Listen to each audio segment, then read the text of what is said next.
Let me begin by expressing my pleasure in seeing many former colleagues, fellow practitioners of my profession, and especially to register my happiness that 4 people who were in my summer institute, I taught one of the first 3 of them, have come back for this thing. And I would just begin by saying the summer institute, well, there's one now, who I taught one on Moby Dick. This was one of the truly happy weeks of my life. People came, we started meeting for 3 hours a day, but then we found that insufficient, and then we met for 4 hours a day, and eventually for 5 hours a day. We drove to the Berkshires and sat in about 1,000-degree weather under a large tree in the farmyard where implausibly Moby Dick had been written.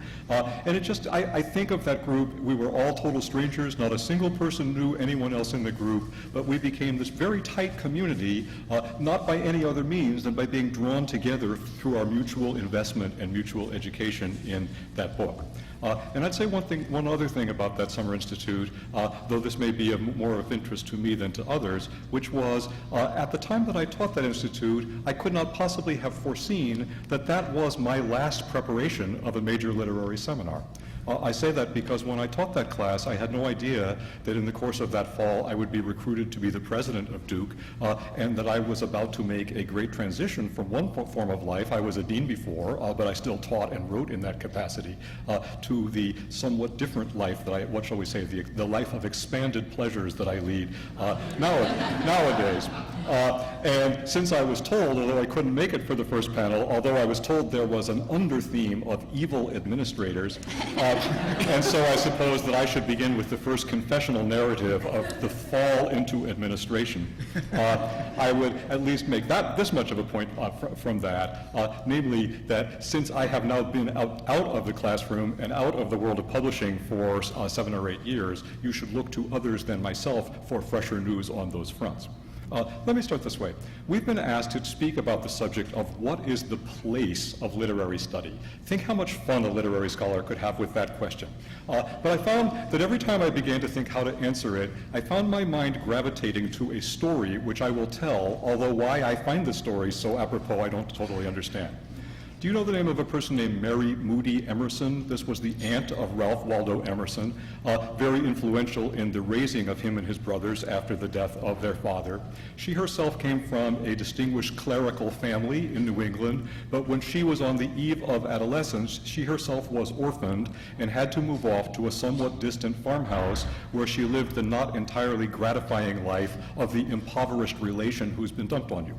But one story is known and has been told for many times that when she lived at that house, and you may be sure it was in the unheated areas under the eaves, she found there a work that was very interesting to read. She read it with great absorption, indeed with mounting passion, but she did not know what this work was because it did not have a cover or a title page, they having been ripped off before she found them.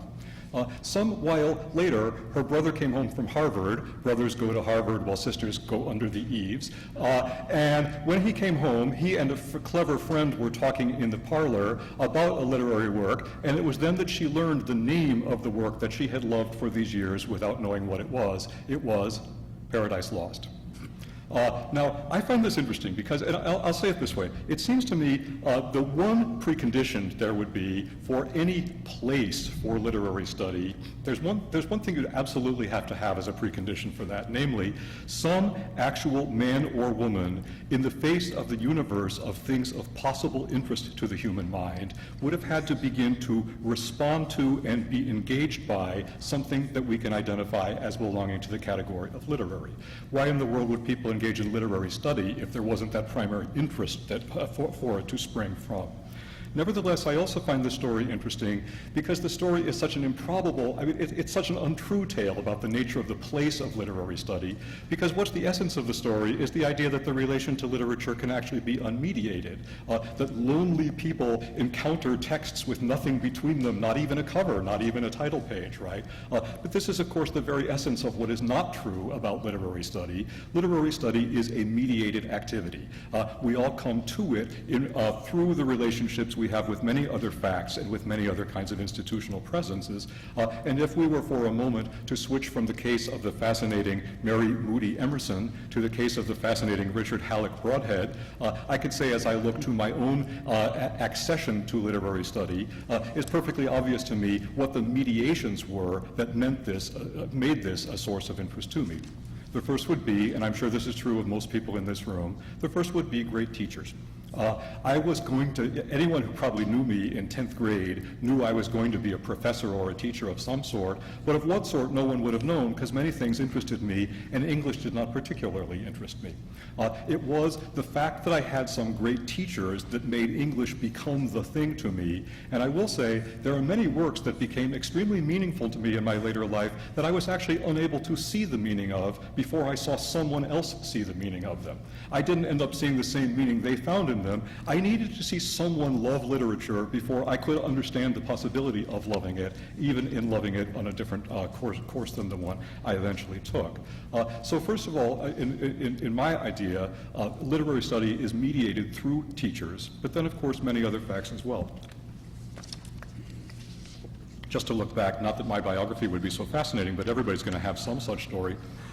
At a later historical point, as I look back to the time when someone my age chose literary study as a career, what were some of the attendant facts?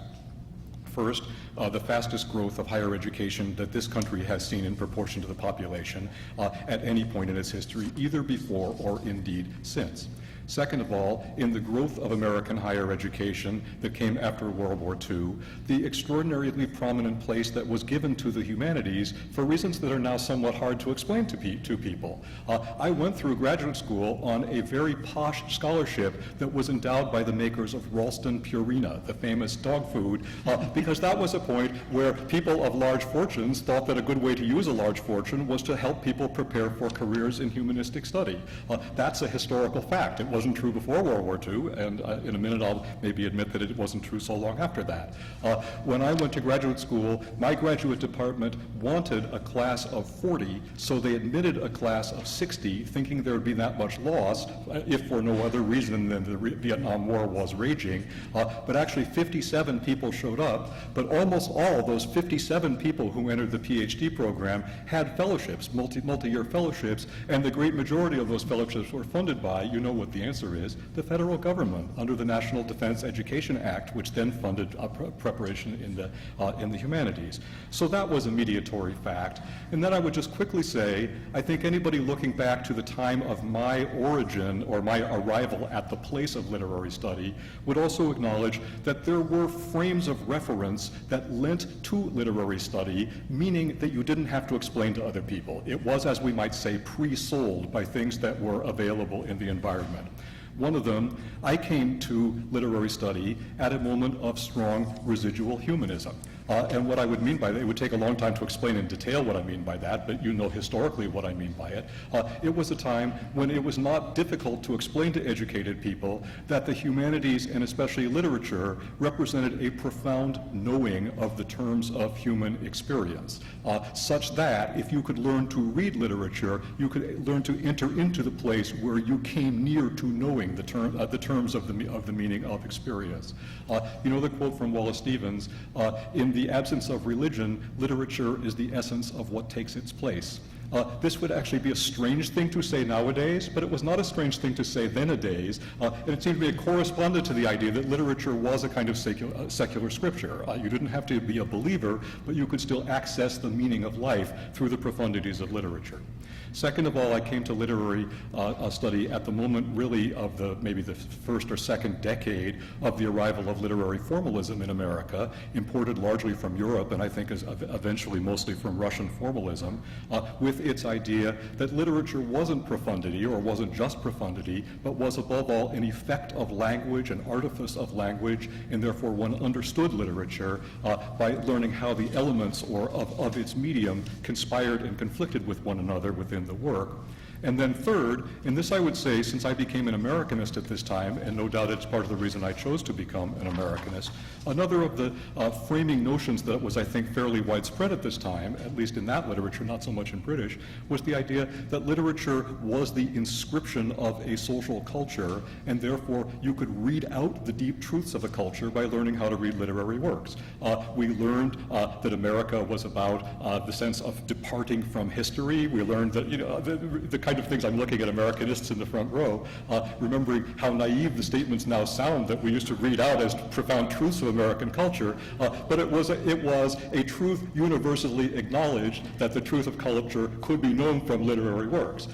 So there was lots of other fun at that time as well, the student revolution, the early days of feminism, and many other things. But I'm trying to make the point. When and where I came to literary study had a place made for it by certain institutional and national social facts and certain intellectual facts, one of which was there were a number of systems vying with each other to validate the idea of literary study, to guarantee the idea that the study of literature was a meaningful thing or the means to a meaningful end. ... Now, okay, I look at this room and I see people of a great variety of ages, and when each of you came to literary study, you came to it in another mediated place, which had other facts. And of course, the facts have changed, and they've changed not once, but more than once between that time and now. And now, do we or don't we arrive at the state which is proclaimed in the little pamphlet for this thing, when revolutions within the academy have shaken the traditional rationales for literary study without leaving anything definite in its place. I find this an interesting narrative. I begin by assuring you my idea. The notion that there ever was a golden age of humanistic study is highly overdrawn. Not that many people really did go into this form of study, if the truth were told. And the notion that we have now come to the age of lead or whatever, that's probably a little overdrawn as well, right? One wants to be suspicious of things that are quite that simple. Nevertheless, I would draw attention to some things that are parts of the new place constructed for literature in our time. And you can add to the list. I don't pretend that it's complete or that I'm doing it in order. For one thing, and I choose my word with care, there has been some visible abatement or attenuation of the public support for the study of the humanities and for preparation for careers in the humanities. Where are the NDAA fellowships that were so prevalent at a certain point? They don't go to people entering our field anymore. Where are the fortunes of people who make Ralston Purina going these days? I can tell you, but it is not to support people going into these careers. So there has been a diminution, and of course, when I told you that 57 people entered my PhD program in my year, I hope that was the first thing that rang a bell in your mind, because programs don't take in that many people anymore, because since the world of universities isn't expanding as fast as it was at that point, there isn't the new job creation that there was for several decades, and that's another fact of this time. What else to comment on? Whatever American education was like in the 50s, and doesn't everyone always love to parody the 50s, people emerged from American secondary education in the 50s with a highly normative, even if suspiciously normative, education. This is not true anymore. If you have a class full of people in an English class nowadays, it's not just that you sometimes confront astonishing illiteracy, you encounter literacy in so many extraordinarily and uncoordinated versions of one another that the mind almost boggles at what to do about it. I myself have been the first person to read the opening chapter of Genesis to a student in a class in which I taught Paradise Lost. You might say, it's astonishing to think of teaching Paradise Lost if people don't know that there is such a thing as the fall narrative in Genesis. But if they didn't hear it from someone else, well, finally you hear it from your English teacher, you know. But we all know we don't live in an age of the new illiteracy. We live in an age of the new plurality of literacies, such that you can have a class full of students who are really smart, no three of whom know any of the same things as one another, and many of whom know none of the things that you wish they knew. The third thing I would say, and clearly related to that, the rise of the internet has made life so astonishingly easy. You remember where a quote came from? If you can think of one word of it, you can now find the quote within seconds. I delight to do this on many afternoons. At the same time, we know that the literacy of the new technology has been profoundly antithetical to the nature of literary study as it used to be engaged in. Literary study used to be about exemplary attention, learning how to pay attention distinction in certain ways. But now the whole nature of the new technologies nowadays is learning how to pay, you know this phrase, continual partial attention. To pay a little attention to this on the way to skipping to that, and then on the way to skipping to that. It's just a different world. The mind has been structured according to different premises than the ones we knew. I will not mention the culture wars with their real or imagined advantages or disadvantages for our profession, but I think I could mention a couple of things. One is, within the field of literary study, the opening of the canon, which I suppose is the most unforeseen and consequential development of literary study in my professional life, has had more than one effect, and not only good effects. As it ridded us of unexamined and starchy and limiting notions of what the field of possible literary study was, it also did away with our, what shall we say, our validating proposition. You used to be able to say to people, because it's literature, stupid, but once you yourself have destroyed the idea that there's such a thing as literature which is valuable, then you've a little bit destroyed the value proposition with which you have to argue with other people. This opening the day to the world of departments as many of us know them, where one loves one's colleagues, but one often doesn't have the vaguest idea what the materials are that one's colleagues are working on, or why they are so fascinating to them. What one might call the post-Babel English department is one of the consequences of this. It's hard to negotiate literary study in a world where you have adversaries, but you can't respond to your adversaries with anybody defending what you do on terms that your side actually agrees with. Then I'd say a few other things. One of the things, now I'll say things that occur to me from the vantage point I now have as a what that word we used, administrator.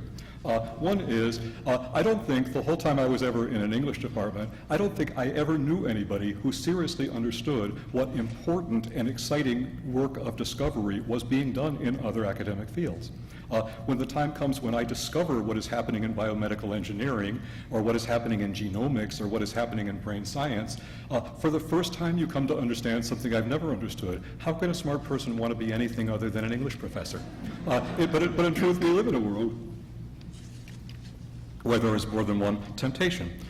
Then secondly, it seems to me, we live in a world where universities, I say this based on meetings of university presidents finally thought they found a way to advance the interest of higher education in the political realm. You know this thing called STEM education, science, technology, engineering, and math, and you've read things like the report called Rising Above the Gathering Storm, where we're all going to go down the competitive tube unless we become stronger in the STEM subjects. That has been a very successful polemical argument by American education. It has led to a lot of funding for things related to higher education, but a point I have frequently made in the company of fellow university presidents is it's an extremely limiting concept of what American higher education is, or where the value of American higher education is, partly because it says nothing about the liberal arts, nothing about the humanities, nothing about many valuable elements. And now I approach a subject I tread to with some delicacy, which is just this. As I walk around my university, I see many colleagues from the humanities here who I love and am so inspired by in the work, whose work I know is so important. But I will tell you, many things go on in universities that really are magnets nowadays, that have certain kinds of characteristics, and literary scholars are not often the first to see what's interesting about those characteristics. Have I made that point with some delicacy? Let me give an example. At Duke this year, we began by inviting students who wish to come back for a not-for-credit 2-day seminar on the green economy. So the point is, how can you devise the manufacture of things that will be both good for the economy and actually more economically successful than their rivals? Because if they aren't more economically successful, they actually won't work at all. We could not accommodate the interest of the students who wanted to come back for this purpose. And why? Because it wasn't a discipline-based education, it was a problem-based education. Something that's a problem of their world, they know they will solve it or no one will, and they got to come back, and then you got to pull the disciplines together around the problem. Disciplines like engineering, like economics, like politics, indeed like the work of persuasion. You know that the students of this time want to make a difference, and anything that gives off the message that if you learn things like this, you can make a difference, you can help address the problems of our time, is actually enormously compelling in the contemporary world of education. I would say the same about international things. Duke has a program founded during my presidency called Duke Engage, in which we have funded 400 undergraduate students every summer to go in places in this country but largely abroad, the point of which is to get out of the bubble of American success and into the world where you see what human life is like for people who face difficulties, and then to see if your education can help you become part of the solution in those places, in places like devising clean water systems in Uganda, or promoting health literacy in India, or working on the oral history of apartheid projects in South Africa and elsewhere. These projects, we had of the 1,500 people who could conceivably have applied for this, we had 870 applicants this year. It's just a roaring success. I would say too, I see another kind of program that has a lot of magnetism in universities are things that regard information technology not just as a means by which to conduct the same old business, but really as the business itself. And so people in political science, for instance, I know, who are doing something called the Virtual Peace Project, where you can use virtual means to figure out what do peace negotiations actually look like, and under what conditions do they work, and under what conditions might they have a greater chance of success. I've outlined kinds of educational programs. You can see these things as marginal new developments at universities, but I'd have to tell you from where I sit, I see these as emerging new paradigms of education itself, ones in which the disciplines aren't the organizing principle, rather problems are the organizing principle, and disciplines are brought together in changing configuration as the means to address those problems. Things that have an international face often, and things that have a virtual face in the other direction, without that being a contradiction to one another. I see those kinds of educational programs as becoming more and more dominant as education goes forward in the next 10 or 15 years. And now I ask myself the question, what would that mean about the place for literature, about the place of literary study? And I look forward to your answer to this. I would say, with some notable exceptions, many of whom are present in this room, I actually find that often literary faculty members are the ones who can least see the interest of these programs, who are not the first to engage them or to see how they could engage them. This in spite of the fact that with the slightest reflection you could see how literature, with its usual hegemonic skills, it certainly had those skills in my day, ought to be able to march right into these programs and say, we not only belong here, we are the organizing principle of this program. Where did we first learn about virtual worlds before there was gaming or massive multiplayer activities? We learned about it from literature, which was the essential virtual activity, right? The thing in which a reality is generated through means which are other than real. And if you want to know about virtual worlds, then who else could teach you better than someone who could explain the generation of virtual worlds and properties of virtual worlds from the literary realm? If you're going to send 400 students around the world to Uganda and India and what all, I think that that's fantastic, but the truth is it doesn't guarantee that their experience will become more interesting when they go there. They have to open their minds to what they get there. And what's going to teach people how to open your minds to the otherness of other cultures? I'd have to say, if I were preparing someone, I would prepare them with a literary and historical and perhaps anthropological introduction. Literature is the essential art for the cultivation of virtual otherness, right, or vicarious otherness. What did George Eliot say about literature? Do you remember the phrase, it supplies that attention to something apart from ourselves that is the raw material of the moral sentiment. If you thought of literature that way, then how else could you begin to think about the otherness of other cultures? How could you better begin than by practicing the arts of empathy and then self-criticism, or at least self-reflection, that would come from that zone? I make these points, and I'll break off in 1 second, but I would just say this. If literary study wants a place, the one thing we know is literary study will have to make that place. You really can't expect this to be a protectionist activity in which you ask powerful friends to create a protective structure around you that you're unable to generate on your own. The place that literary study will enjoy for itself will be the place that literary study makes for itself, and makes in conjunction with the new neighbors and allies and configurations that lie around it. And so I feel in part that literary study needs to be willing to be imaginative, needs to be willing to be opportunistic about how it can link itself to these new neighbors and new configurations in which it could play a part, and learns to tell them what part it plays within them. But now I'd say just one last thing, which is it is the nature of literature that you just can't drop it into the recipe as if like now we've got a little literature in there so it's even more interdisciplinary than it used to be. I read a description of I read an article about interdisciplinarity. It was really compelling until I got to the case study. A person was going to teach about leadership, and in the first 5 units, one was going to be about Ken Lay, and one was going to be about King Lear. But I thought to myself, what does King Lear teach about leadership? The answer is not nothing, but the answer is King Lear teaches nothing that is not banal about literature unless you have learned how to read literature, unless you have learned how to enter into the specific kind of thing that a literary work is that makes it different from some generic statement or boiled down, or boiled down pablum.